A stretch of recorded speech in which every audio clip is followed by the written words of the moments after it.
kind of close up. Very close up. Very close up. What's up? What's going on, everybody? It's Tuesday evening. That means we're live. Now, we're trying something new, so I'm looking at 4 screens, 4 cameras. You're going to see me popping back and forth between all of them. So if you feel like go live on Instagram until we're settled. Okay, if you feel like I'm not paying attention to you, it's because I'm trying to pay attention to everybody. We got my laptop, my Instagram. My laptop has Facebook and YouTube.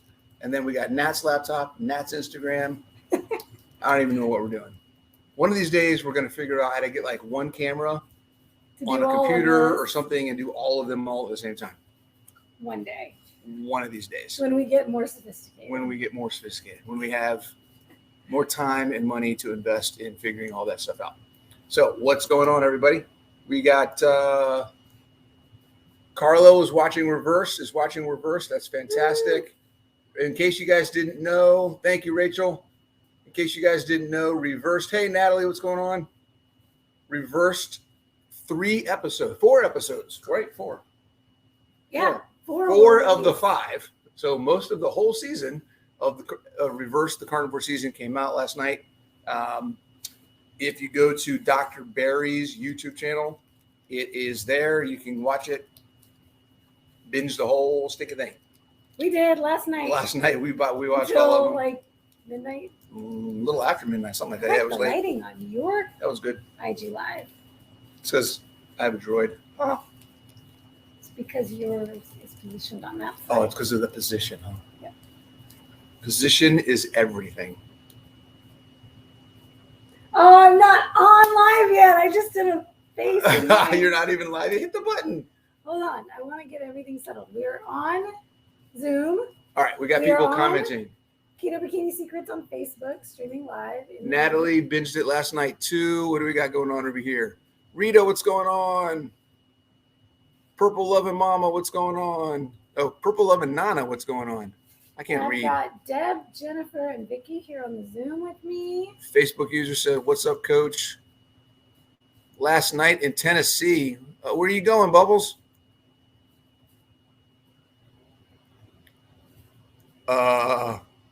Rita said she just read a book. Rita, I just read a book for women weightlifting, and she recommended 400 to 700 grams of carbs a day. I tossed it. She tossed it. Yay, Rita. Yay. Okay, I'm going to go live here on Instagram. Let's see. The wife and I will binge Reverse tomorrow. Jazz Puppy watched 1 and 2, still watching 3 and 4. Bubbles watched all 4.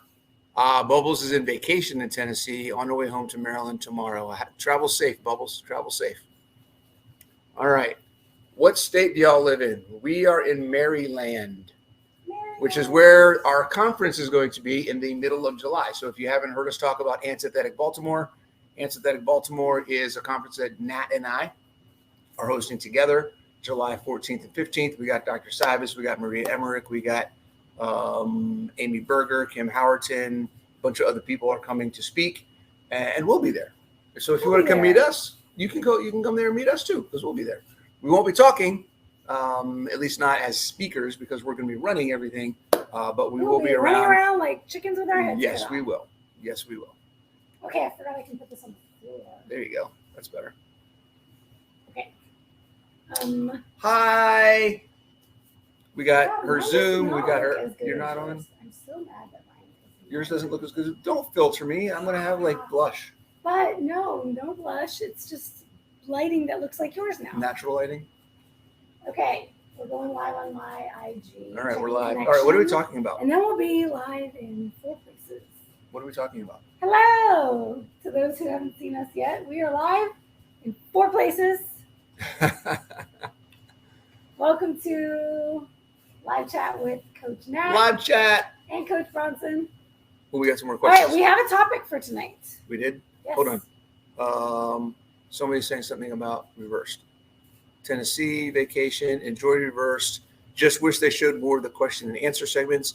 Yes, that's one thing that I wish they had done as well.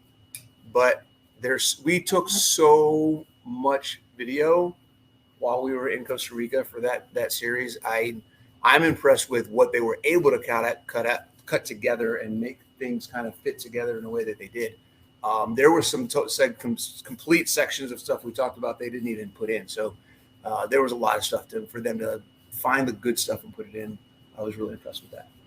If you're just tuning in on my Instagram, let us know if you watched the reversed series. That is a tongue Reversed twister. series, reversed On carnivore Dr. season, reverse series 3 carnivore season. On Dr. Barry's channel that premiered last night, the first 4 episodes. What's up, Teresa? Deb said she watched the first 2 episodes. 2 episodes, okay. Yeah, I mean, it's funny when you look at it. Obviously, everyone's going to watch the first one first, so it's got like 50,000 views, and then episode 4 has like 10,000 views. So everyone's got to make their way all the way through. I mean, it's 4 hours of watching. It's not a little bit of right. time It's like spent, watching right? 2 movies back to back. Yeah, 2 movies back to back. Which All we right. did this weekend. We watched 3 We movies watched back. 3. So I got to tell y'all, I don't know about you. If there's a lot of women on here. If you guys get into Marvel, if you're a woman and you get into Marvel movies, give us a thumbs up. Drop a comment or This lady here is not a huge Marvel fan. I am a huge Marvel fan. I'm a huge comic book nerd, geek. Did we decide which one it was? all of the above. All of the above. I'm a huge geek when it comes to The comic geeks books. are the best. And because it was my birthday this weekend, there's a Guardians of the Galaxy 3 is in theaters now. She And hasn't so you wanted to seen see the it. Guardians of the Galaxy movies previous, I saw one. so she needed to see 2 and then the other 2 Avengers movies that had them in it, so she could get the context for the movie that we're going to go see sometime. Oh wait, when? Because we're going on the cruise on Friday. We Huh? gotta go see it. We gotta go see the movie before the cruise. We can do it on Saturday in Houston. Ha! All right. So during the day. Yes. Yes, before we go to Heath and Shelley's for the Hungry Horde special dinner. Okay, so we should my probably God. tell everybody what's coming up. What There's a we're lot doing in happening a this few weekend. days. Okay, what are we doing in a few days? All right, we are leaving to Bye. fly to Houston and then sail out of Galveston on the I'm letting my geek flag fly. Geek on the flag. Allure of the Seas, a Royal Caribbean. It's one of like the ship. biggest ships, like one of the top 3 biggest I ships. looked something it like up today. that. Okay. It is exactly like the ship we were on last Oh, year. it's exactly which was the Harmony of the Harmony Seas. of the Sea. So it's And Harmony- basically the same. Harmony was the 3rd largest ship in the world. Right. And so Allure, I don't know size wise, bigger. but it has all the same. It's the same Places. layout and everything. Yeah. Yeah. Okay. So it'll be familiar to us. I was excited about Central Park Cafe and that Central Right. Park area in the middle of the ship. Yep. We'll be taking y'all with us because we're going to be doing stories and we're going to do live. We'll be doing so next Tuesday, this time a week from now, we'll be on the boat, but we'll still be live with you guys. And you know what, ladies in my group, I think I will combine next week's masterclass with this live That'll work. again. Yeah. Because we'll be at dinner during my regular masterclass on Monday night. So we will be there for God, 8 days. hamstrings. Meat hangers. Pretty hard. And today was my quad day. We're building Women, you guys over here can't see it, but her on her Instagram over I'll here. switch. You There can't, you go. look at that. See that line? Hamstrings. Find you a dude that It appreciates big legs. the legs. I was just talking about this with a client on the call today about how, we go through our lives and ladies, we scrutinize our bodies and we always want to look different. And most of us grew up wanting to be thin because that was the ideal, especially in the 80s, 90s, Kate early Moss. 2000s. Everyone Yeah. needs to look like Kate Moss. Supermodels were all super skinny. And so I was really self-conscious about my legs growing up. I've always had big legs. And then when I got into bodybuilding and I started appreciating muscle on women, and that I started loving my ability to grow muscle, build muscle, and I started loving all those parts of me. And I was like, you know what? And I was still single. And I was like, I need a man that can appreciate this. Like I'm sturdy. I do not want a man that wants me to be skinny. Nope. It ain't Strong the man women. for me. Just I so found the right one. motto, guys, if you're listening, motto that you should adopt is thick thighs Save save lives. lives. If the ship goes down, we're gonna float on these quads. And these quads are on hers. these hamstrings. I like them sturdy. That's the same. Right? Is that the same? Oh my God, you need a t-shirt. Oh my God, is that a t-shirt? I like them sturdy. That's I'm getting a that. t-shirt. I totally like that. Okay. So we're going on the cruise. We have totally segued. Absolutely. We are have. not on topic. Okay, so yeah, we're heading out on the low carb cruise. There will be lots of content coming out of that, so Yep. be prepared. But that has inspired the topic of tonight, which is summer vacay. How to stay on track. We should have got like Streamers or something. summer stuff. Like we could have had our little pool tubes. Sun's out, guns out. Sun's out, guns out. Yeah, so summer vacay, we're talking about how do you not lose track of your goals, not fall off track, not fall off the wagon on summer vacations. Okay. Travel, socializing, all the things that you're doing in the summertime. Can we go back and forth between that and questions? We haven't talked about how we're going to do that. No, we haven't. Because I have some questions right now already. I got some things in the group in advance. Okay. So and I have some questions here. okay. So let's do this. Getting to questions. Because again, Instagram, YouTube is beating y'all to the questions. Let's see. Watched all 4 episodes. We got comments in the Instagrams, but no questions. Come on, Instagram. Give me some questions. I think somebody on yours asked what my IG is. What your IG is? And it is at the Keto Bikini Pro. At the Keto Bikini Pro, all one word. And if you look in his stories, you'll see. I just did a post actually on about my main page that I tagged her in it, so you can find that. Yes. Okay. Question from Totally Chrissy. put each other in our profiles. What do you mean? Oh, you mean in the top part where? You put the little couple with the little heart, and then put each other's handles. You're so cheesy. I know. Chrissy has a question. Can you be in a deficit too long? I'll let you answer this. Yes. This is one of your favorite questions. Oh my gosh, yes. We were literally just talking about this. See, I have a little different take. So you answer for you, and I'll answer for me. Okay, so interestingly enough, I had a call earlier today with a former client, a consult, and she was still following the macros I gave her 7 or 8 months ago. That we had worked to bring her into a deep enough deficit that she could lose body fat. So she got to a certain percentage of body fat that I recommend. She graduated from working with me. This was after working together for 6 months. So it took time for us to get there. And she's still on those same macros. That's not okay. 8 months later, when we did that for 6 months, she was in a deficit for 6 months with me. We got her to the body composition that I wanted her to be for a healthy maintenance. At that point, the important part would be and this is why I encourage people to continue to work with me, so we can reverse diet or find your maintenance, come back up to finding your maintenance. It could be that the deficit you were in and you're no longer losing weight, which so many people find with plateaus, that's now your new maintenance because your metabolism has downregulated and adapted to where you are. So it could be that where you're at is no longer a deficit, and that's actually your new maintenance. And you have to hang out there, continue to build muscle, and work on building your metabolism up so that you can get your fuel up, your food, macros, fat in particular on a ketogenic diet, calories up, before you can go into another caloric deficit. Now I should say that. Caloric deficit, meaning, I hate to say it, Fuel calories. Just say fuel calories. Calories in, calories out.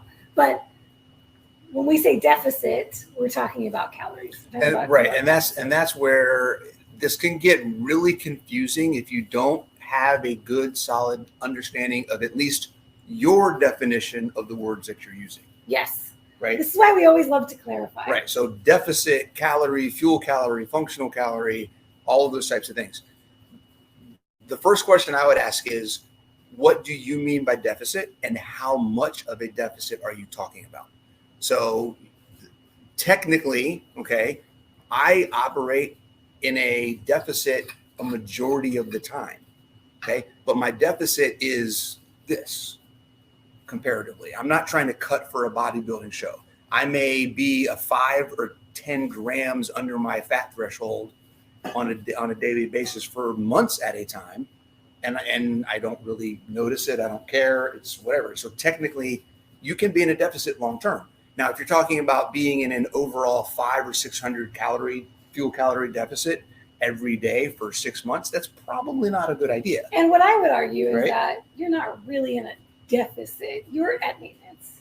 Well, again, You're in maintenance range. maintenance that's ranges, why- right? So Right. depending, and we're understanding where your ranges are and looking at things from a threshold perspective versus from a total calorie perspective, looking at things from a fuel calorie to a functional calorie, the difference between protein and fat and carbs, and all of these things kind of play. And I would typically your say activity too, level, when people all that say kind of stuff. with that question, right? Can you be in a deficit too long? So broad. deficit- It's so broad. Well, the deficit that this person, what I would assume from that question, is that you have been in a deficit with the intent to lose fat. Right. Meaning you have been in enough of a deficit that you are losing fat. We don't want to do that forever because guess what happens? Right. You can lose too much fat. Eventually, You you can will lose die. too much fat. You keep eating in a deficit. Right. But this is also what happens when you start slowing down your metabolism because the body doesn't want to die. The body doesn't, it's trying to keep you alive. So it will slow down its processes. Any non-essential process, which ladies, guess what that means? You're going to lose your cycle because procreating is no longer important to your body when it's trying to survive. Not the procreation. So when your hair is falling out, when you are starving, when you no longer have a period, when you're experiencing other hormonal changes, things that are not okay, that are showing hormonal imbalance, a lot of the time it can be because you were in a deficit for too long. And especially if it was one of those low fat deficits. Oh my God, yes, low fat deficits. Okay, this goes into the next question that Vadim asked. So hopefully that answered your question a little bit, Chrissy. The answer in general is yes, you can be in a deficit too long. You could be in a deficit for a really short period of time, but it's too extreme, and that can be a problem as well. So it's not even just length, but how much are you going? We try to stay away from extremes, which goes right into Vadim's question. There is a debate as far as what happens with extra fat on a keto diet. Some believe that with very little insulin, fat can be stored, can't be stored. And some believe to lose weight, one has to do PSMF and stick to it. Okay. This is a good one. None of that is even a thing. We saw a little bit of a debate about this right. on Reverse. Okay, so Vadim, here's how this works. At some point in time, your body's going to not be able to store fat anymore. And on your body, then it goes inside your body, right? So there's this thing called visceral fat, which is fat that's stored on your organs. Most people will store fat in their outer layers before they start getting into the inner layers. Once the outer layers are full, the inner layers start getting full.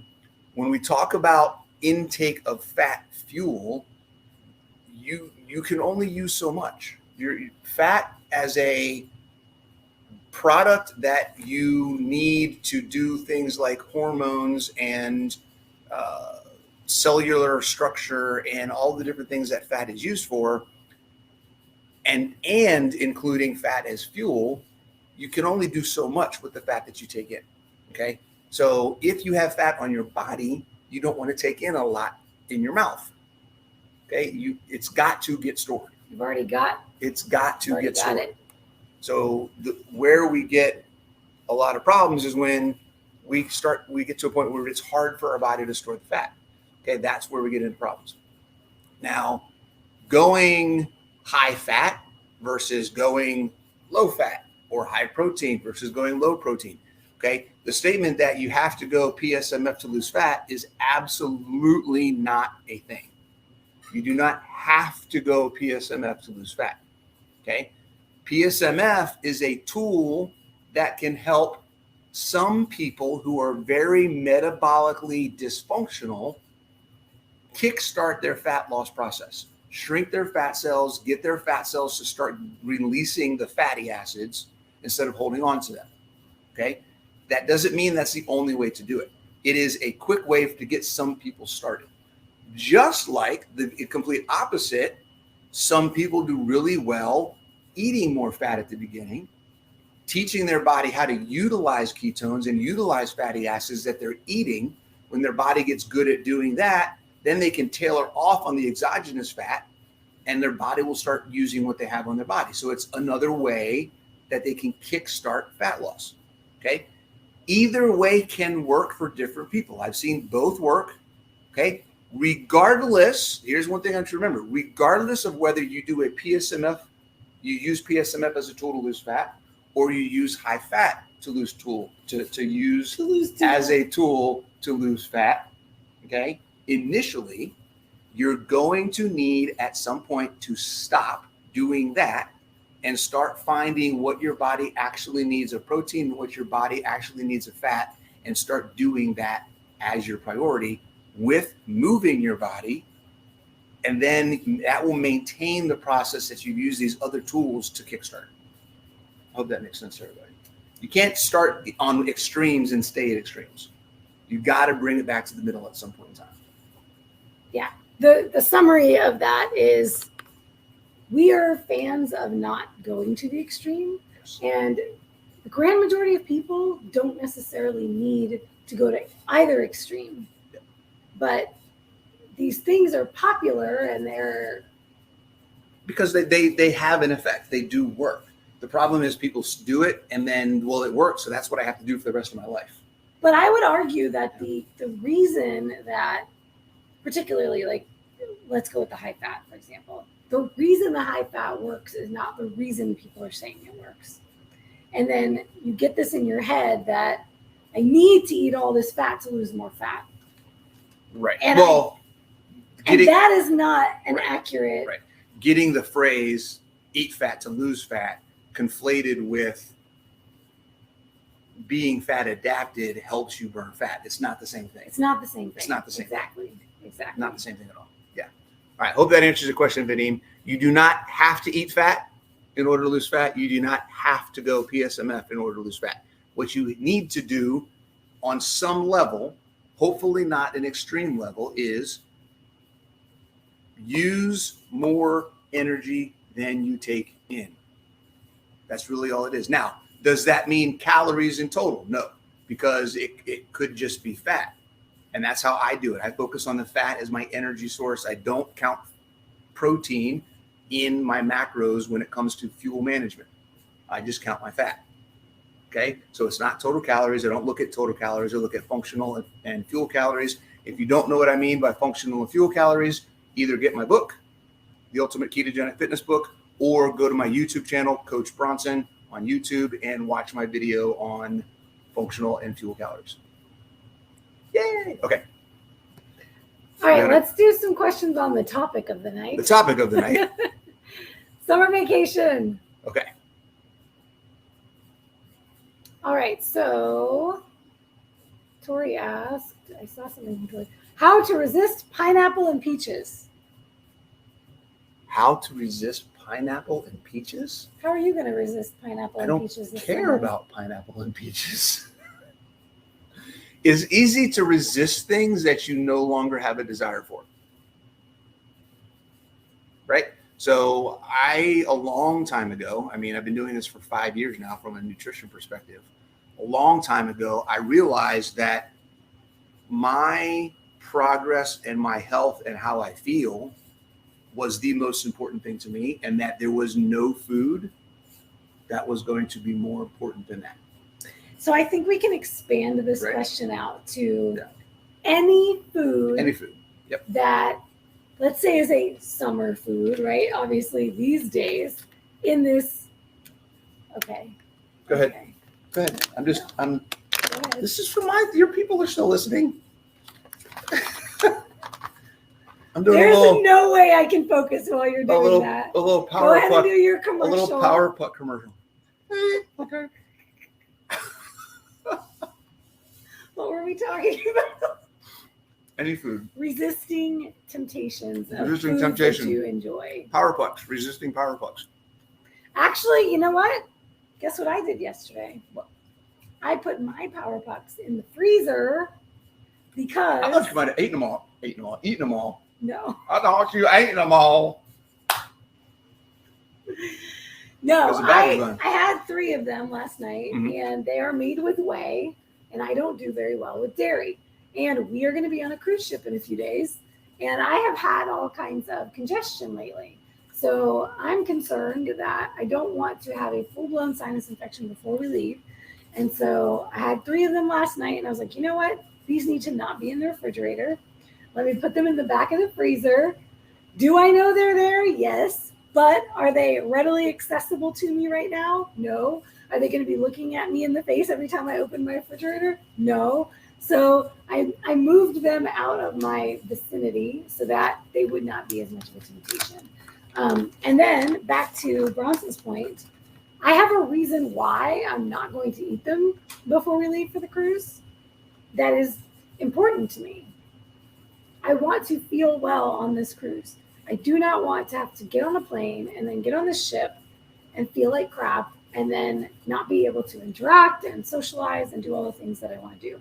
So what I encourage clients a lot of the time when they're struggling with temptations in social situations, which is really what we're talking about. Summertime is like when everybody starts going outside. It's nice. There's a lot more socializing. In the winter, everybody's a little bit more keep it to themselves and stay in the house. But so you do a lot more socializing. You might do a lot more travel. There's a lot of celebrations and holidays and things.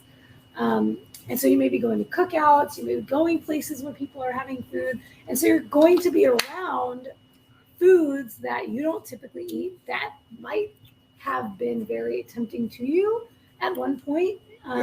There are still foods you used to love in your old life. Oh my God, we were talking about the other night. Oh my! Let's not trigger anyone, but Okay. We won't go but into we detail. both have But things that we were commiserating about our history with bad foods in the past the other day, and yeah, I mean there are still foods that we connect with and feel like a little nostalgia for when we think about. Oh my God, I used to eat that. I used to love that so much. And we will be on this cruise ship. This is not an entirely 5,000 person low carb cruise. Not yet. It is Not yet. what, 300? Over 300. I think it's like 350, almost 400. Yeah. In our group. But it's a 5,000 person ship, and all of the meals are not going to be catered to the low carbers. So we are going to be around all of it on We have this to cruise. be picky about what we do. So let's talk about a little bit about how we plan for that and how we navigate that. Yeah. The first thing I think you have to, for our situation, we're going on a cruise. There's not going to be low carb options. Okay. We have to, number one, you have to go in with the understanding that you're not going to have the best cruise experience when you're being picky about what you're eating on the cruise. You're not going to have the best cruise experience. Right? The whole idea of the cruise experience is let it all go and eat whatever and do whatever you want, right? That's what most people go into a cruise thinking about. Right. Now. So, but go ahead. If you believe that your experience is not going to be as fun or as enjoyable because you are not indulging in all the things that everybody else is, that is your mental construct, and that is what is going to make you not have a good time and be focused entirely on what you're not able to eat, on what you're missing out. And that's what I'm saying in a different way. I'm saying set the expectation so you know what you're walking into and you know what your plan is. Yeah. So you can make the best out of that. And then work on your mindset so that you can shift from the old belief that eating junk food and drinking alcohol and being sedentary equals fun and happy life. Right. When you can reset that mindset and shift your focus into doing active things are fun. Spending time, doing things, creating memories. Connecting with people, having experiences. How about being sober to enjoy and experience? What? and be fully present with the people around you and the experiences that you're having. But I'm so much more fun when I'm drunk. I just posted a powerful Jordan Peterson video in my group the other day. Did you? Did I show you that one? If you're in my group, you got to check it out. It was about alcohol in particular, but you can apply it to food addictions and any other addictions. He was talking about exactly this, changing the association. He didn't call it that, but that's what I always harp on, is changing the association of the thing. A lot of the time we get stuck with the foods because we associate poison, the foods that are harming us, the foods that are abusing our bodies, much like I always say, like an abusive relationship. We associate that with love. We associate that with fun. We associate that with pleasure. And then we associate pain with eating healthy is so painful and so boring and so bland. And that is what you have to work on in your mind. Yes. We both eat like it is our last meal every day, every single meal. Guys, we love our food. I think I may have said this before. I don't know how to even impress on you that once you get your mind switched onto how beneficial and good for you and what actual food tastes like, and just enjoy what you know you're doing to support your health and your mind and your longevity and your just everything about yourself, that plate represents so much more than just what I'm eating for dinner. That plate represents a choice that I am actively making to make myself better. So every meal I eat is a reinforcement of my self-care and my commitment to being a better person. So it's not, and I freaking love it. Okay, every time I eat, you should see it. Like, she thinks I'm having sex over here in the living room because I'm making noises that she only hears in the bedroom, right? I know better than that. You ain't in here without me doing nothing. But I'm eating the food and I'm just like, babe, I can't stop. Like, this is amazing. Every day. But ladies, he does lick the plate. I do lick the plate. I do every time. I gotta lick the plate. I don't care if it's meat juices, butter, egg, it's something on there. There is never a dirty plate in this house. He is my kryptonite. Not the pineapples and the mango. Yeah. Hey, woohoo. Woo! Hey, now, TMI. That's not what anybody wants to know. Debbie says that her kryptonite in the summer is ice cream. She said, I did great all day yesterday, having just burgers, hot dogs, and guac for my meal, bypassing all the other food until it came to the ice cream. Okay. Okay, babe. You have... Ice cream is my kryptonite. I just sent you the thing today. You did, right before the call. Right before this call. I saw a thing on Facebook, Instagram. I don't know what it was. And it was a video. The video of somebody doing some really cool stuff with Ben & Jerry's ice cream. And if you guys followed me for a while, you know that Ben & Jerry's is my jam. I love me some Ben & Jerry's. But I don't do it that often. I do it, once every 6 months. I might have. I mean, really, it was a few pints. It might have been a year before you had it again. Yeah. Yeah. I mean, I don't do it often. And I don't do it nearly, even if I did, let's say it's every 6 months, I'll do some Ben & Jerry's. When I was unhealthy and trying to get to where I am now, it was less because I couldn't afford it. Right. Because your when my pain, the thing that contributed more to me staying where I was and where I wanted to go. So now that I'm healthy, it's something, if it comes up and say, you know what, I haven't had this in 6 months, I'm going to have some. I enjoy it. It's great.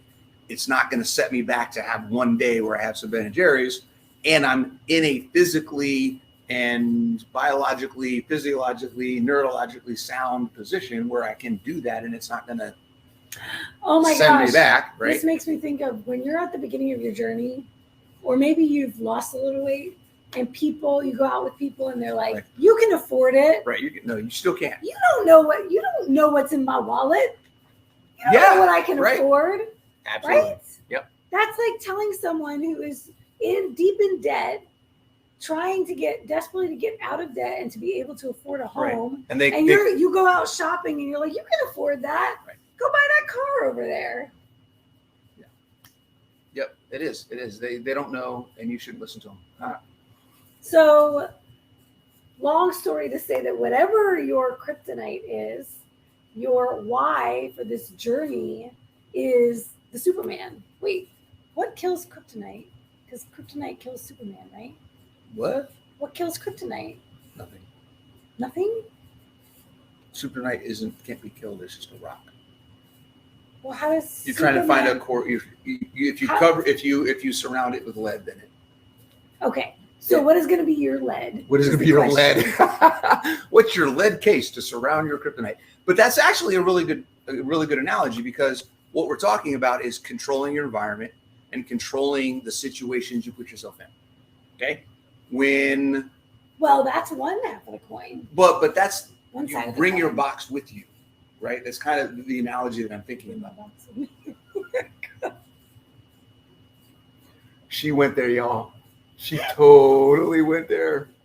Can you believe that she just went there? I couldn't help it. Oh my God. This is how we know It's that not Nat is easy. getting more comfortable on camera with all of this I'm stuff doing than everything. Okay. Stop it. Where was I? Controlling your environment. Okay. Yes.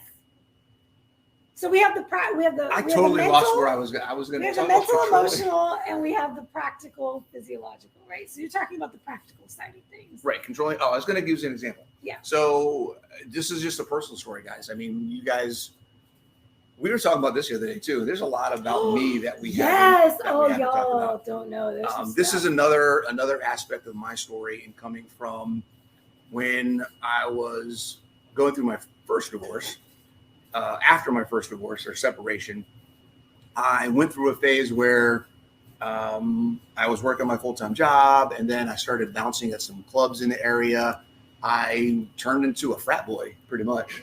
Right, I'm in my early 30s and we're bouncing and staying up all early night. midnight. I crisis. mean, there were 4 or 5 nights a week. I didn't go to bed before 2:00 any night. Like that was it. And I'd go to work the next day.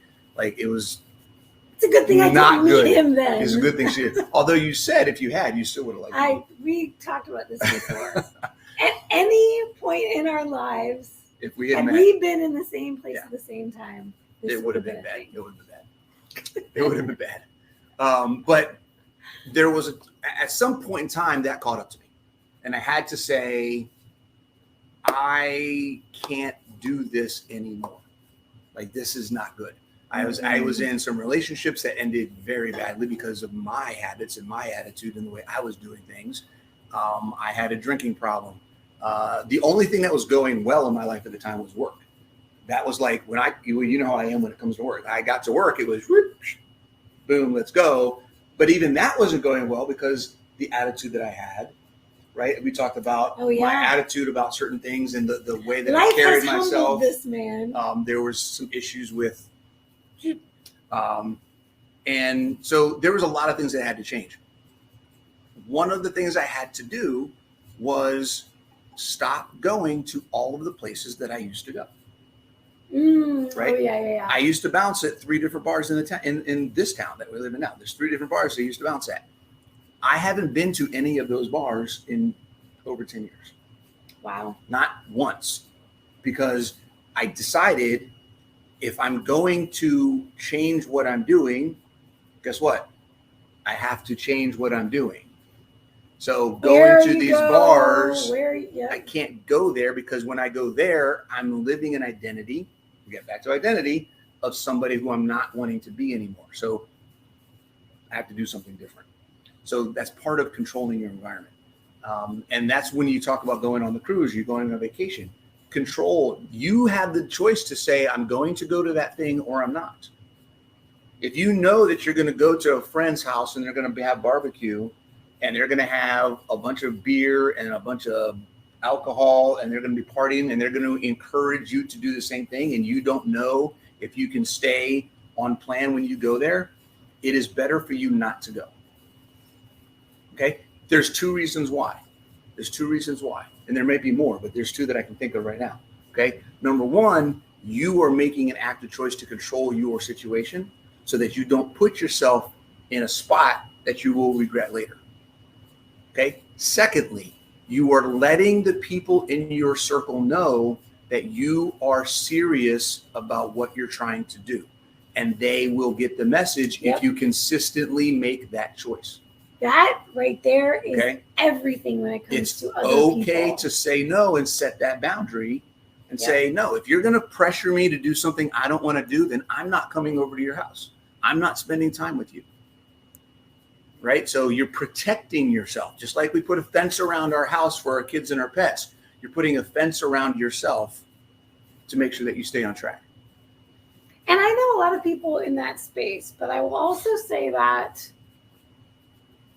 can also backfire for certain people and after a certain period of time, right? So I think it's really important to recognize, am I in the addict stage of like an alcohol addict, right? Mm-hmm. Yeah, an alcoholic.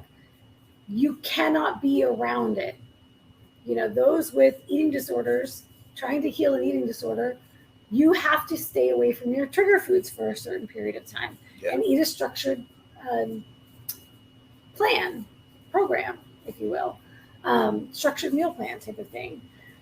So if you're in that situation where you cave every single time and it's better for you to not be in that situation, then by all means, exercise that confidence in a different way.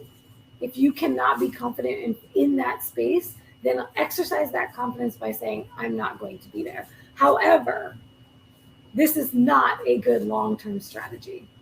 What will end up happening is you will become resentment. You will have resentment for your chosen meal way of eating or chosen lifestyle because you now think that this lifestyle is keeping you from living your life and having fun and connecting with others. I can only do this if I stay to myself. I only eat at home. I never go out and do anything. So I think it's really important. Use that time to reflect on why you're doing it now. Yeah. And you know, when I did my very second competition, I was still going out. I didn't go out every weekend. Granted, I was in my mid-30s by the time I started competing. Old woman. So I wasn't like battling the 21-year-old culture, but hot old woman. But I still went out, but I just couldn't do it as often, or I couldn't stay out as late. And then eventually I got to the point where I loved my fit, healthy lifestyle better. I loved the way I felt when I wasn't under the influence and when I wasn't sick to my stomach because of eating all this crap. And then I decided there were people that no longer belonged in my life because I no longer have anything in common with them. And these people only ever encouraged me to do things that were not a part of my life anymore. Can we talk about something that just clicked, that just hit me? Sure. You were talking about the being under the influence. Yeah. This is maybe something that you'll probably riff on, but just the idea popped in my head that most of the people we work with, one of the things that they're looking for, one of the things that we hear a lot from people that we work with is, I'm trying to get control back.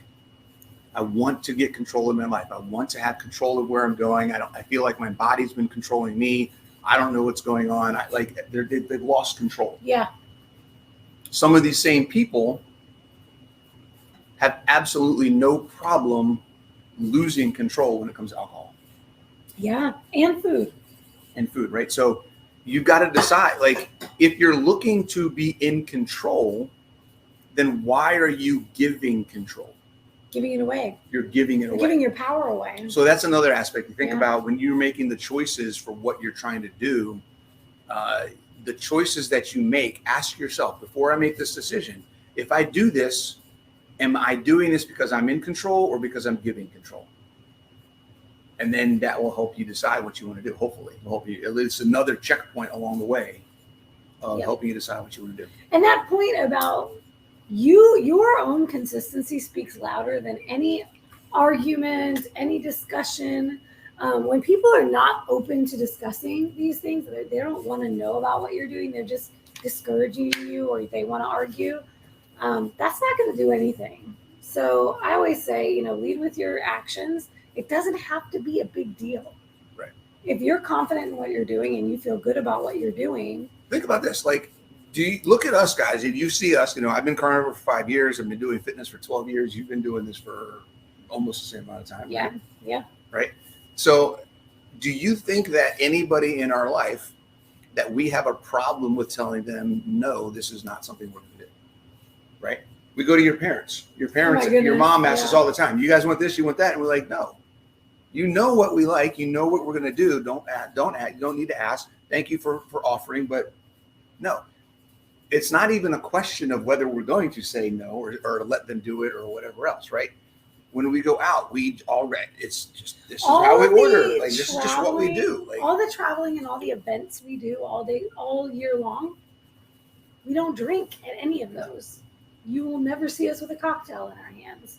So, but nobody has ever said anything to us about that. Never given us a hard time about it. most of the concerns and anxiety that you guys have when it comes to saying no to something in social situations is made up. Self-inflicted. It's made up in your head. Yeah. It's made up in your head, guys. Most people are more worried about what you're thinking about them than thinking about what you're doing or not doing. And if anybody is saying anything to you, it is a reflection on them. Yeah, not on you. Not on you. Yeah. And that's the thing to remember is that there's somewhere they're coming from with this. Right. And trying to understand where they're coming from rather than taking that on you and making it mean something about you. Yeah. The biggest thing here is if you're inventing all of this, which is what we just said you're doing, there's a reason. Yes, neither of us drink. There's a reason why you're doing that. It's because you have this emotional limbic brain that is trying to keep you stuck in the familiar. So if you're saying to yourself, there's no way I could go to the cookout and not eat the fruit and not eat the ice cream and not eat the this and not eat that, that is something you've decided you cannot do. Oh, but it's because my mom's going to give me a hard time. Oh, but it's because of this. Oh, I had to do it for this reason, or I have to do it for this person. That is still all you. So my famous thing is never trust a thought you think. Take every thought hostage. Challenge the thoughts in your head. Ask yourself, is that really true? Sometimes it is. Sometimes there are food pushers. Yeah, but acknowledge that. Then you can say, but does that mean that I can't say no? Right. No. Right. I'm still capable. I'm still the only one that has the power to lift the fork and put the thing in my mouth or not. Yep. 100%. 100%. All right, I got a couple questions. Okay, Back to the Q&A time, guys. We're done ranting for a couple minutes. Yeah. No, we're gonna rant on. We're gonna rant some more. Okay, let's see. This is a super easy one. Karen says you were talking on reversed about squats. Can you elaborate on that? Karen, I think the first thing to understand about squats is that they are essential. Everyone needs to know how to squat. So that's really the biggest thing I can do in this setting is talk about squats, in that when you sit down, you're squatting. When you go to the bathroom, you're squatting. We have to be able to squat. Being able to squat is an essential movement that if you lose the ability to squat, you lose the ability to live independently. If you can't get out of a chair by yourself, then you need to hire someone to help you get out of a chair. So that's not something you want to lose the ability to do. Okay. So learning how to squat is super important. Being good at squatting is super important. Being able to do it on your own for as long as possible is super important. Okay. Learning how to squat. I would say one way that you could do that is go to my YouTube channel. I have 5 or 6 or 20 videos on squatting that you can watch on the basics of how to squat. I have one of the videos in my playlist on essential movements for everyone is the playlist. It's essential movements for, I think it's essential movements for something. Essential movements for everybody. I don't know, something like that. There's one of the playlists on my YouTube channel where I have a bunch of videos with my mom, who is a fantastic sports and fitness model at 69 years old. So okay.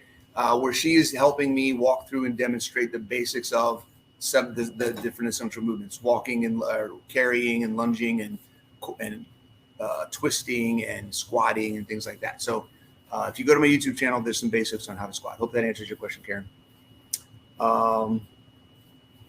Let's see. Let's do that. I don't know. Let's see what else we got. Looks like people just talking. Beef or salmon. Oh, I because use hamburgers. she said I'm low on potassium. Should I eat bananas? Oh no, eat more meat. Red meat. Eat more red meat. Lamb has great amount of potassium. Todd says, find your true friends that will support you. Yes. Intentional carnivore. There is a fine line between being in control and being a slave. Woo! You know, one of my very first whys. Live intentional. I love that. Live intentional. One of my very first whys was because I don't want to be a slave to food. Yep. This is an interesting one. Hold on. Let's talk about this. This is something we hear a lot. So much wisdom. Thank you both. 3 years in and never expected to struggle again. Had a hard 6 months emotionally and the cravings came back. Your wisdom helps me fight to get back to where I was. Okay. I will tell you this. Don't fight to get back to where you were. Fight to get where you want to be. I love that. Okay. You need to write that down and put that out there. One of my little Coach Bronsonisms. Right. So where you were may seem like it's a better place, but you have to go backwards to get there.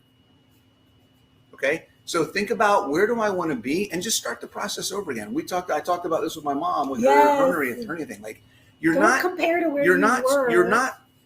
You're not starting over. You're restarting. I love that. Okay. When you said that. So it's the process that you go through as a new beginner is the same process that you go through if you've had some time where you've kind of backslid and you've fallen off track. Or if you're into fitness and you have an injury, like his mom. If you got to start over, you got to start over again. It's not starting over because you're starting well beyond where you started to begin with. So much more knowledge and experience and everything, right? So you're restarting. So the process doesn't change. It's like people say all the time, what do I do if I fall off track? What did you do to get on track in the first place? Just do that. Just do that all over again. Don't look back at where you were before. And those of you in fitness who, or, for me, I grew up a dancer, right? And then got into a sedentary office job. And then, if I compared myself to where I was in college and in dance classes, I would not be able to do what I did back then. Yep. It would take time to get back there. So to get back there, you're never going to get back there. Yeah, exactly. It's what's ahead for you and where do you want to go. I love that. All right, I think that's all I got on my YouTubes. I haven't had anything. Abigail here says, Coach Bronson, she watched you in the Reverse Carnivore series. Yay! Thanks. Bombshell Michelle says, with the social stuff, that's a tough one. I get it all the time. Just have one, then I get, she's too good for us. It's frustrating. Find a new group of friends. Huh. I mean, seriously. Sometimes, do you want to be around that? If you are around, so there's a this. I want to be very clear about this. I'm going to say this straight up. There is a difference between people who are expressing what they think is affection and caring by offering you things. Like moms do it all the time. Moms love with food. Yep. Right? It happens. Families love with food. If they're doing it out of what they perceive in their way of showing love, that's very different than somebody who is being nasty. The word I'm looking for is malicious. Oh, yeah. Right? Yeah. Who is trying specifically to undermine you because you are reflecting to them what they need to be doing for themselves. It's a crabs in a barrel situation. Okay. If they're trying to pull, there's a difference between a lighthearted, you can have some, you can afford it. But then if it goes beyond that and they start giving you an actual hard time and trying to gaslight you or guilt you into doing something after you've been clear about expressing. Which you have to be clear about expressing your intention. Yep. If they're pressuring you and you haven't been clear. If you're laughing along and acting like it's all fun and games, right. You don't really have a leg to stand on when now you feel hurt by what they said. So you have to make your stance clear. Right. Once you make your stance clear, if they keep pushing, to me, you're not worth my time. And if it's I want to be with people who are going to lift me up, not pull me down. So I'm going to find a new There's a difference between satellite friends that do this. Distance yourself from those people. Right. And your mother, Right. right? My mother. I can understand where she's coming from because that's her perspective, right? It's her perspective. She feels that I'm missing out if I don't enjoy the things she enjoys, right? I can understand where that's coming from, and it's never a malicious intent. And then at some point, sometimes I may engage her in discussions about it. Other times I may just let it go and say, you know what? She's not going to be able to see it from this perspective, and that's okay too. For instance, Tiffany shared the other day, and she said she's still pissed about it. Her mom said she liked the old her better. Okay, from when she was drinking. And yeah, Tiffany, that is completely understandable because the old her was more relatable. The old you was more relatable. Yeah. Because she hasn't grown with you. Right. She's not willing to make that change. So, guys, when you go on the journey of self-improvement, you are going to be a different person, and the people that you relate to change. You're not going to relate to the people that you did 5 years ago, 5 years from now, because you will be in a different place. Yeah. This is something that happens to us all the time. Growth-oriented. As a growth-oriented, growth mindset kind of individuals,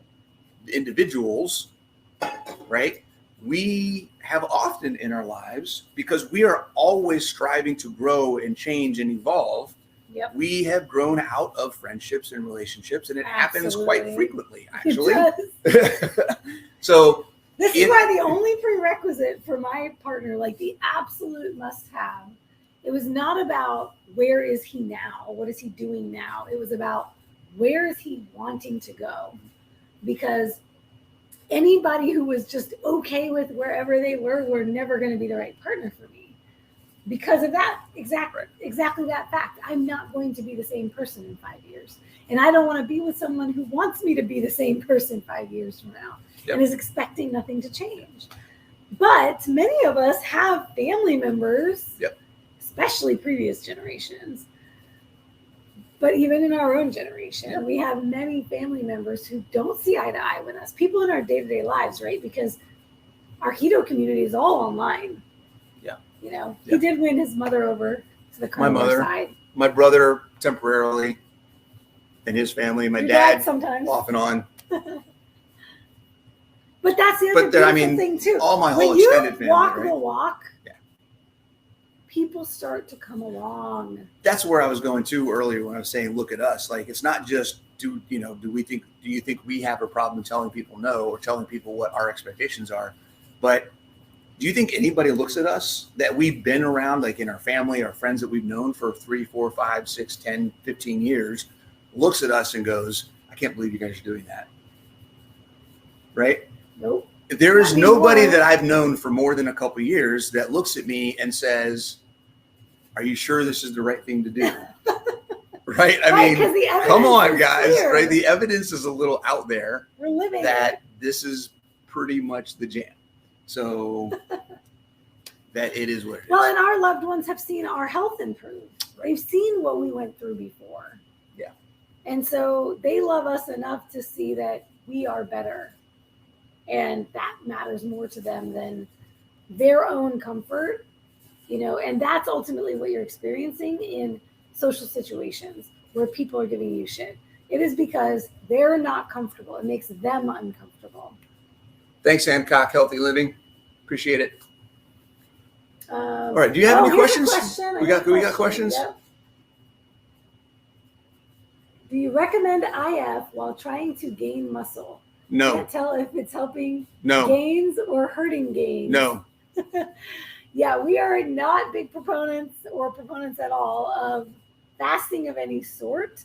IF, I would say, is probably the least harmful of all the fasting. I'm okay with IF in general if you're doing it as a natural progression of your body's You're just hunger, not hungry. Yeah. Right? So, and this is actually something that they talked about in reverse a little bit when they talked about they had the fasting segment, is a lot of people going carnivore, if you're eating enough at each of your meals, naturally fall into 2 meals a day in an 8-hour window. That's just the natural.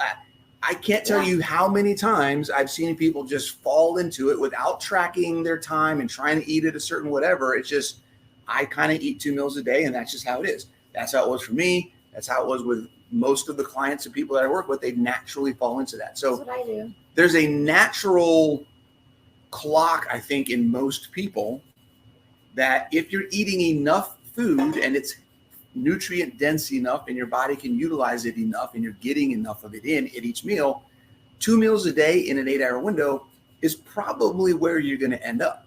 And it might even be a 6-hour window, right. But it might, it is what it is. But also it doesn't have to be, there's nothing magic about 8 hours. Exactly. Ooh, we should tell them what we discovered. And that's the thing I think that's huge to reiterate is that's where a lot of people fall naturally. But if you have a schedule, maybe you work shift work or you got something else going on and you have to eat 3 meals a day, or you can only eat 2 meals a day, but it's 12 hours apart.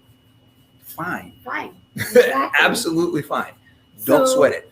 Total nutrition in a day is going to do 20 times more for you when you're exercising regularly. I was about to say, let's get to the muscle part. Just doing intermittent fasting. Okay, so if gaining muscle is your goal, then the ideal, what's kind of been put out there as the ideal situation, if you were trying to gain as much muscle in the most efficient way possible, number one, you have to be strength training and you have to be using progressive overload. You have to be doing something lift heavy, sending the signal to your body to build the muscle, right? And then the nutrition is supporting that, is helping with your recovery, giving you the building blocks to build that muscle. Ideal situation, 3 meals a day with at least 30 to 35 grams of protein per meal. 50. But 50. For most people, at minimum 40. 50. But team protein. 2 meals a day, as long as you're getting adequate protein for what your body needs to build muscle, is fine. What I do not recommend, neither of us recommend, OMAD. OMAD or fasting. Or 24-hour fasting. Extended fasting. No. It's horrible. Not for gains. Not especially not for well, gains. Okay. Being clear about definitions.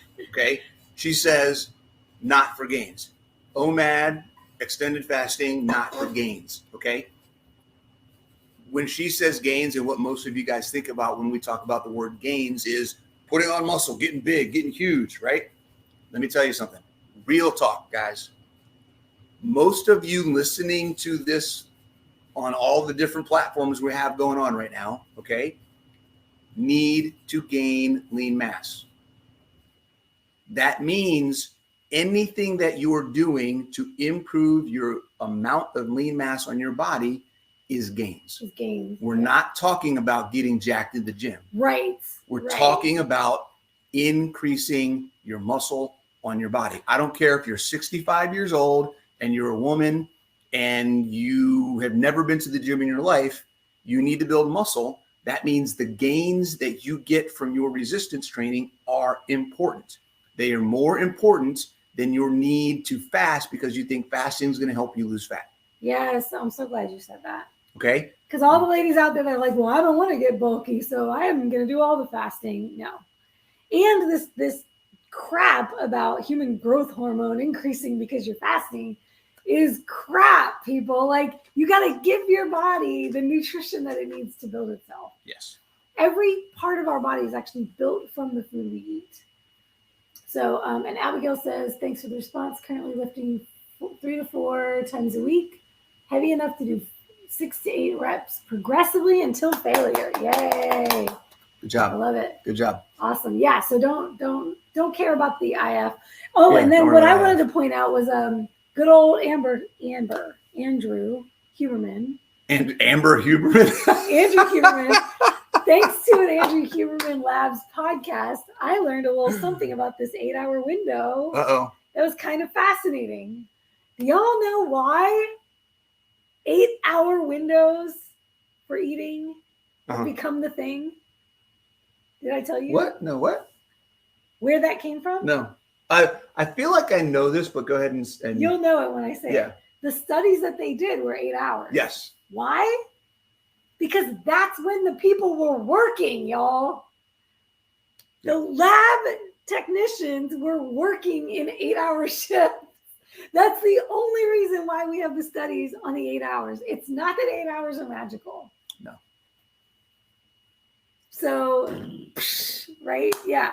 Could be 10, could be 12, Could be 10, could be 24. Who knows if they had daily tested it intake? Daily intake is all that matters. Yep. Okay, guys.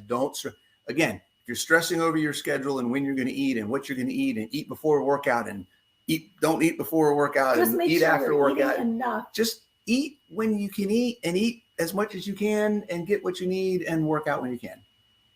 Don't make it more complicated.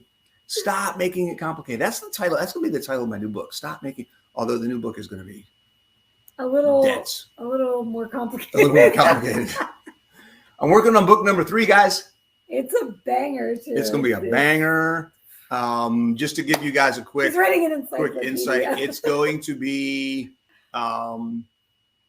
it is the compendium. Ooh, there's a word of the day.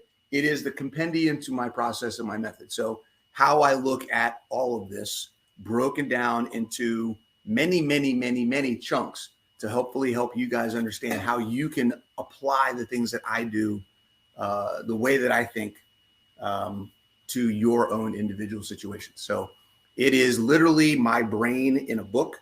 It's I'm halfway through the book now. I'm about 5,000 words more than the entire book I wrote last year. So the book I wrote last year was 200 and something pages, 46,000 words. I'm at 52,000 words and counting. He's been a mad scientist in his office. And counting. I'm having a blast, guys. It's so think about things you never thought as a kid. The fact that number 1, I'm working on my 3rd book, that number 2, I get off on thinking about it and going into the office and writing. Like, who am I? Where did that come from? Like, you're what? Like, he'll get an idea in the middle of the night and get up and go in the office. It's weird. It's weird. Super weird. All right, we got any other questions before we go off? We got to. It's been like, how long has it been? It's been over an hour. Over an hour, yeah. We got to get off here. People are getting tired. Thank you, Intentional Carnivore. That means a lot, man. Yes, hit the like button. Hit the like button and subscribe. So I guess I could say the summary of how we're preparing for this cruise. We're just gonna do what we do every day. Yeah. That's the takeaway, guys. More of the same. We don't have to prepare. Your body doesn't know you're on vacation. Only your brain does. Yeah. Okay. So don't change what you're doing. Don't change what you're doing. Vacation mode from focus on food to, hey, I get to take a break from the day-to-day, right? How about not cooking our own food and not cleaning up and not having to do the things we do in our home every day and look at the same walls all the time? Like, all of that is exciting. What's wrong with our walls?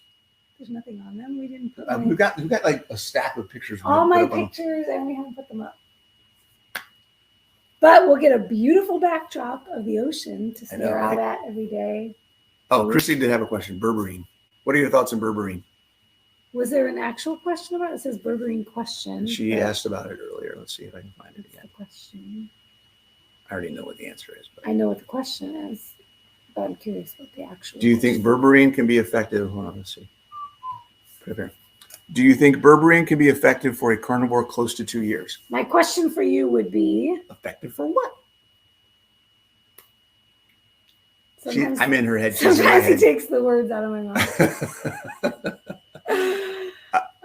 Yeah, we don't know. What are you trying to do with it? And what are you thinking it's going to do for you that you can't do without it?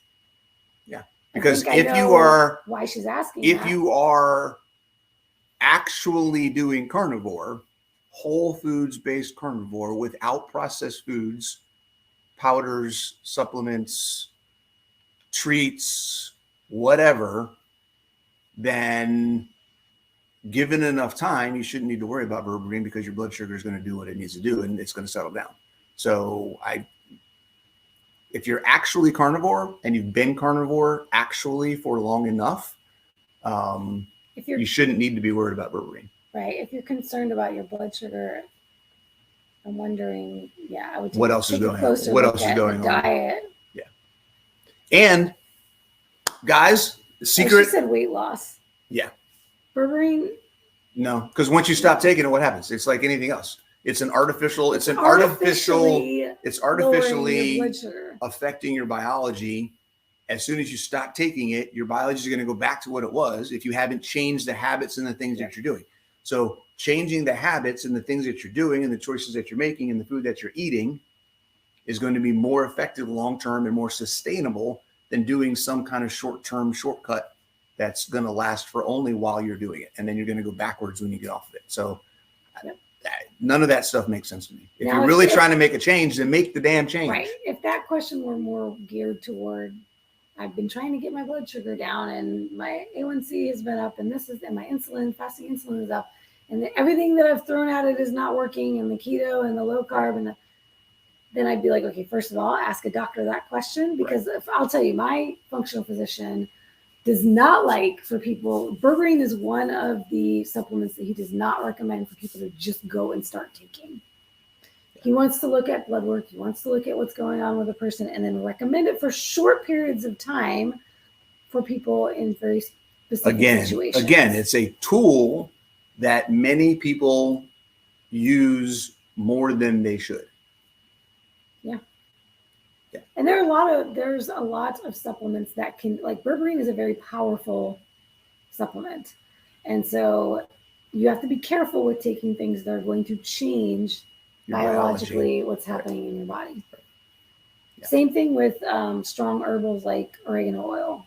That's like taking antibiotics for a long period of time. You know, you can use oregano oil to remove warts. It's very strong antimicrobial. Yeah. It's crazy. Burn the wart right off. Just so you know. Home remedy, if you have a wart, put oregano oil on it. Okay. That stuff is nasty too. So strong. Let's see. Hold on. I think I got one question here.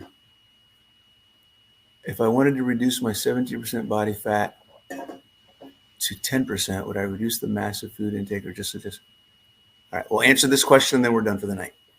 We talked about this a little earlier, but this is a more specific example. If I wanted to reduce my 17% body fat to 10% body fat, should I reduce the massive food intake or just adjust my macros, protein, and fat?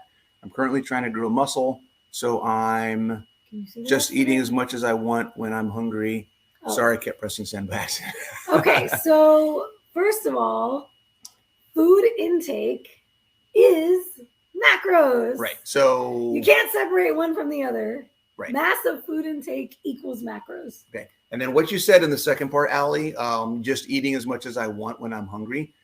You cannot make a macro adjustment or an intake adjustment if you don't know what you're actually eating. So step number one is start tracking your macros. How much protein are you getting? How much fat are you getting? How many carbs are you getting? Then you can start making adjustments. And then when you make those adjustments, whatever your protein is, keep it there. If you want to add to it, fantastic. And look at the fat and the fuel intake. That's what you would make an adjustment for body fat. And I also just want to say, because we have numbers here. I was wondering if you were going to say really hope this is a man.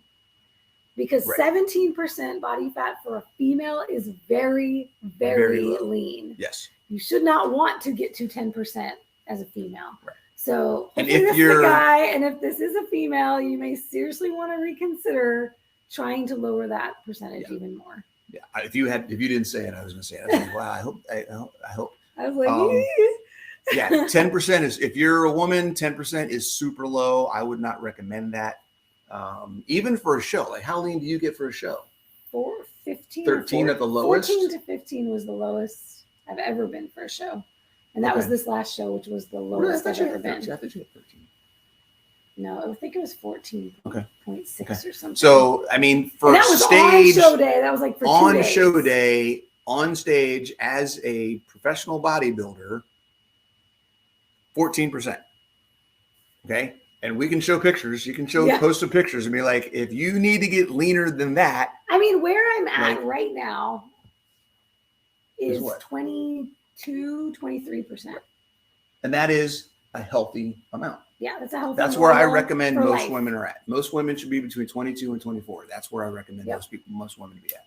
So women, if you're seeing all of these random people throwing out super low numbers that this is where they're at, Right. That is not. First of all, I'd question it, and secondly, it's not an Yeah. ideal. Or higher. I had a conversation with someone today who was trying to explain to me that they found a study that 35% body fat is optimal for survivability and You reduction don't want to of be above 29%. all cause mortality. No. I was If like, you're above 30%, your goal should be getting under 30% first. Yes, 100%. That should be. I the think goal. anybody that's over 25, or any woman that's over 25, should be shooting for 24, 25. Like that's where you need 25 is usually is a good. there. If you're above 25, then try to get to 25. And if you're super comfortable where you're at 26, 27, just focus on gaining. Yeah, gain the muscle. Mass. Just focus on strength training. You'll eventually recomp your way into the 25%. Because that percentage is all about lean mass too, right? So if you increase your lean mass, your body fat percentage will drop either way. Whether you could change your body fat percentage and never lose a single pound of fat, right? Just by gaining muscle. So just something to think about there as well. And it changes the way your body looks. Absolutely. Without having 100%. to lose, without having to starve yourself, without having to eat less, without having to do a diet or a fat loss phase. All right, guys, I think we're good. Is venison a yes, good I'm choice? a man. Full name Alejandro. Okay. Yay. Okay. All right, Alejandro. 10% Good. for Okay. a guy 10%. is a great goal. Bingo, bango. Go for Beautiful. it, man. 10%. I'm around 12% right now, and I'm trying to get to 10 by the end of the week. He's trying to put on the mass. I'm putting on some muscle right now. We have a question. Is venison a good choice for carnivore? Heck yeah. Who asked that? Where's that? I mean, sure. Todd did. Is venison a good? Yeah, venison's a great choice. Sure, it would not be in my top 5. No, I'm not a huge fan of venison. Venison sausage I've had. It's been really good. But straight up venison, I would eat it, but I'm a fillet guy. So yeah, venison. The only thing about I'm a venison is that it's very lean. So it's not, you're not going to get your fat from there. You got to pair it with some fatty meats, put some butter with it, add some bacon, something. Yeah. But venison by itself is going to be incredibly lean. But if you're trying to cut though, if you're trying to lose, then go for it. Have a blast. Yeah. And wild game meats are very nutrient dense. Where should guys be? Bruce is asking, where should guys be? Okay, let's talk about fat percentage real quick. And then guys. We keep saying we're going to end this, and then we get a question. We just keep going.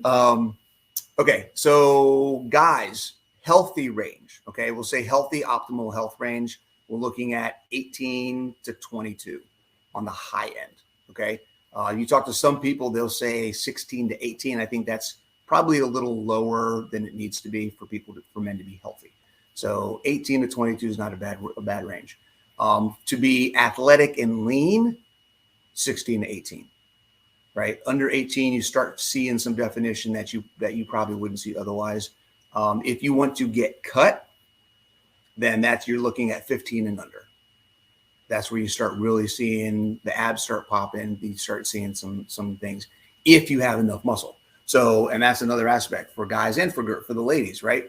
The more muscle you have, the more visible they will be at a higher level of body fat. So right now, I'm at a certain body fat percentage. I'm at 12%. I may look the same as someone else who's at 10% body fat because I have more muscle than they do, right? So I will look more cut and more lean because I have a higher level of lean mass. So that is something to think about as well. If you have a lot of muscle, you may not need to get super lean. Perfect example, right? The thick fit Instagram models, they're like, they've got abs, but they got hips and butt for days. And it's like, these are big girls, but they've got abs showing. I do have some legs, don't I? But like, a lot of the time I see that's like very much a goal these days, right? Is this like thick fit look. Big and you ass, get that by building waist. the muscle. Yeah.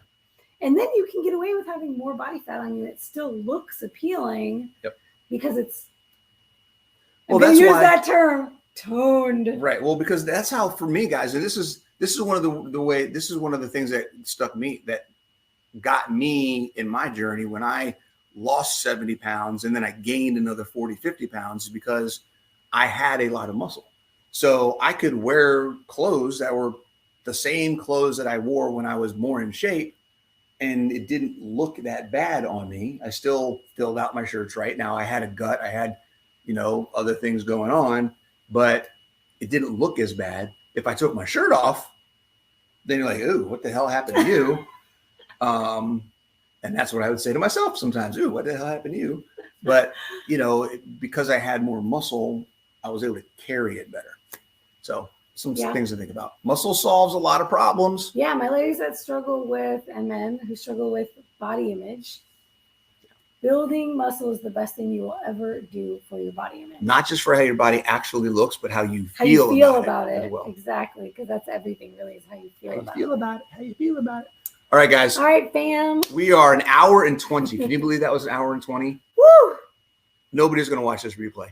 All right, guys, take it easy. We'll see you next week. We'll be on the cruise next week. Have a blast. And if you haven't gone to watch Reversed yet, go to Dr. Barry's YouTube channel. Check it out. Like it. Share it. Get as many people to watch it as possible, okay? Help get the word out. Wave goodbye with me to my Instagram. Bye.